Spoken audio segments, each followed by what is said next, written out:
Sarah Mostrel, bonjour. Bonjour. Vous êtes poétesse, vous êtes écrivaine, vous êtes journaliste, musicienne. Quelle est votre formation ? J'ai une formation scientifique au départ, je suis ingénieur. Avec un E. C'est ça qui est étonnant. Quelle est votre formation exacte scientifique ? En fait, j'ai étudié en Israël, j'ai fait mes études au Technion, donc j'ai un diplôme d'ingénieur en électronique, option informatique. Donc ça mène à la musique, ça mène au théâtre, à la littérature et à la poésie. Pas forcément, parce que la musique est venue avant en fait. La musique date de l'enfance. Ensuite, il y a eu le bac C, il y a eu mon alia en Israël où j'ai vécu 10 ans, ces études d'ingénieur. Et puis le retour à l'art, enfin à l'expression artistique par l'écriture, par la poésie. C'est les parents qui voulaient absolument que vous ayez des études entre guillemets sérieuses et qu'à un moment vous avez dit maintenant je suis grande, je suis indépendante, je fais ce que je veux, c'est ça que je veux. C'est un petit peu ça dans le sens où à 18 ans, moi je voulais être pianiste dans les pianos-bars et que ça n'enchantait pas mes parents qui pensaient que c'était peut-être pas une voie. Mais ils s'inquiétaient pour vous. Oui, tout à fait. Donc j'ai suivi la voie effectivement initiale. Bonne élève. Bonne élève. J'ai commencé mes études ici après le bac et puis en la fin d'une année où je faisais Polytechnique féminine à Sceaux, je voulais absolument, j'étais très sioniste, je voulais partir en Israël, c'était vraiment. Rassurez-moi, vous l'êtes toujours. Je le suis toujours, mais je veux dire ça a pris d'autres formes forcément puisque je connais bien le pays et je l'aime toujours autant bien sûr, mais disons que j'ai passé ce cap où à 18 ans on part, donc c'est un sentiment de liberté, c'est un accomplissement et donc j'ai continué la voie. En plus, Haïfa, c'est une ville magnifique. Haïfa, c'est magnifique.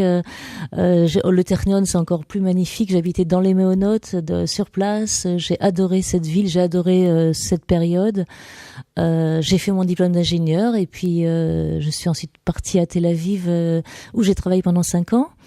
Et je suis revenue en France où j'ai travaillé en tant qu'ingénieur et puis quelques années après est venue donc l'expression artistique via la poésie et puis c'était parti, ça fait 15-16 ans que je suis beaucoup dans le domaine artistique, culturel, poétique, littéraire et récemment je suis revenue à la musique qui était donc mon hobby d'enfance puisque j'ai fait du piano pendant 10 ans. Par le biais de mes textes qui ont été mis en musique, je suis venue à chanter mes textes, donc je me produis dans des petites scènes parisiennes, dans des cafés-théâtres, et puis voilà, et puis là j'en arrive à mettre en scène un texte que j'ai écrit qui me tient beaucoup à cœur puisque c'est un texte de spiritualité juive, de spiritualité tout court, mais avec cette spécificité juive bien sûr puisqu'il est inspiré de la Kabbale et du judaïsme, et donc voilà, je continue un parcours qui est passionnant et toujours un peu plus dans la création. Je crois que j'ai vraiment besoin de ça et ça m'apporte beaucoup de plaisir et j'espère aussi pour les spectateurs et les lecteurs. Justement, les spectateurs, vous leur donnez rendez-vous ce samedi. Oui. Samedi 3 décembre, au théâtre Le Rigoletto, qui se trouve au 337 rue de Belleville, dans le 19e. Tout à fait, oui. C'est un concert, c'est une pièce de théâtre, c'est une récitation, ça part d'un livre qui sort en même temps. Voilà, tout à fait. Qui s'appelle Célébration. Célébration. Comme le spectacle. Tout à fait. Alors, en quoi consiste ce spectacle ? Alors, ce spectacle, dans ce spectacle, nous sommes trois intervenants, donc. Que nos auditeurs, les deux autres, nos auditeurs le connaissent très bien aussi. Bon, moi, j'en suis ravie. Donc, Laurent Ganassia, qui est journaliste cinéma, que vous connaissez, et récitant à mes côtés. Qui intervient à l'antenne ici sur Radio J tous les premiers mardis de chaque mois. D'accord, donc vous le retrouverez avec plaisir, j'en suis sûre, sur scène. Donc nous sommes 2 récitants en fait de ce texte qui est composé de 6 décors. Alors et le musicien. Et donc Gérard Ganassia, bien sûr, qui est le pianiste concertiste qui nous accompagne avec des musiques choisies exprès pour ce spectacle, donc particulièrement adapté. Pianiste de grand talent, très éclectique aussi, comme votre travail d'ailleurs. Tout à fait. Il fait un travail très éclectique et il dégage un tel bonheur chaque fois qu'il vient dans le studio de Radio J. S'il y a un mot qui le caractérise, c'est sourire. Voilà, c'est quelqu'un d'extrêmement positif. Et effectivement, c'est un énorme plaisir. On a beaucoup de plaisir à travailler tous les trois ensemble. Et en plus, voilà, je pense que on est tous adeptes de la beauté, hein, du beau. Et bon, ces textes forcément sont magnifiques puisqu'ils sont inspirés des versets de la Torah et des versets que nous connaissons et que justement que j'ai envie de rappeler et de mettre. En fonction de quoi? Comment c'est articulé? Célébration, c'est inspiré de la Torah. Qu'est-ce qu'on va voir ce samedi 3 décembre à 21h?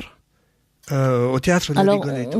On va entendre des sortes de maximes, on va entendre des paroles de sagesse, on va entendre on va découvrir peut-être les 32 sentiers de la sagesse, en tout cas une petite indication vers les 32 sentiers de la sagesse qu'il faut parcourir pour s'élever justement. On va découvrir, ou plutôt redécouvrir certaines notions que tout le monde connaît, mais peut-être pas de cette façon-là, par exemple sur le Jardin d'Éden, par exemple sur la Lune, par exemple sur le désir de la terre pour le ciel. Donc c'est tout un spectacle poétique que je me suis permise, hein, avec des validations à haut niveau, puisque je me serais jamais permise de me tromper sur des interprétations. Je me suis permise donc de transcrire à ma façon, hein, de façon littéraire et poétique, ces versets qui nous emmènent, qui sont le bonheur pur incarné dans ce décor où nous récitons et avec la musique. Donc c'est quelque chose qui est assez inédit, je pense, et qui j'espère enchantera le public. C'est quelque chose d'assez nouveau. Quels sont les chants musicaux? Avec quelle musique il accompagne? Parce que c'est tellement délicat de trouver une musique adéquate, cohérente avec ces textes. Alors c'est assez surprenant parce qu'on a tout de suite pensé à des choses et on est tombé d'accord très très vite sur des musiques qui nous paraissaient convenir. Donc il y a des musiques classiques, il y a des musiques plus modernes, et il y a aussi un peu de musique klezmer, un peu de musique juive, yiddish. Donc il y a vraiment là aussi un côté très éclectique. Tout joué, il y a pas de problème. Oui, tout à fait. Donc on entend la musique avec les textes, on entend la musique au milieu des textes en alternance. Enfin, il y a tout un jeu qu'on s'amuse à faire pour ça joue qu'une seule fois. Alors c'est la première. On espère et on a l'intention de jouer dans d'autres endroits. On a déjà des pistes de lieux. Il faut absolument venir donc ce samedi soir. 3 décembre à 21h, je répète l'adresse, le Rigoletto 337 rue de Belleville, dans le 19e. Il y a un site ou une page Facebook, j'imagine. Donc il y a une page Facebook, il y a un événement Facebook qui s'appelle Célébration, que vous pouvez retrouver sur Facebook. Il y a ma page Sarah Mostrel où je mets beaucoup d'indications sur le spectacle, sur les intervenants, sur les actualités. Il y a donc ce fameux livre qui est publié aux éditions Unicité, qui sort vraiment le soir de la première, donc je suis très impatiente de le voir évidemment. C'est un très beau livre qui est une jolie couverture cartonnée, qui est agrémentée de mes peintures et également de quelques peintures de Richard Wesberg, qui est un peintre qui peint des juifs orthodoxes, et c'est absolument magnifique. Donc c'est un livre illustré, donc ces versets sont illustrés de ces peintures, et donc c'est l'occasion aussi de découvrir le livre qui sera bien sûr ensuite distribué dans tous les réseaux classiques, toutes les librairies. J'imagine que si des communautés sont intéressées par ce spectacle, il suffit de vous contacter. Tout à fait, c'est avec grand plaisir qu'on se déplacera pour présenter le spectacle dans les salles communautaires, dans tous les lieux qui seraient susceptibles de vouloir entendre ces belles paroles. Et je pense qu'on a déjà des pistes pour d'autres lieux dont je ferai part sur ma page Facebook notamment, et je vous invite à la suivre. Sarah Mostrel, Beatzlacha. Toda rabba. Pour samedi. Et très bientôt, si vous faites d'autres spectacles, d'autres livres, vous êtes invité sur Radio J. Merci infiniment. Merci à vous de m'avoir invité. Au revoir.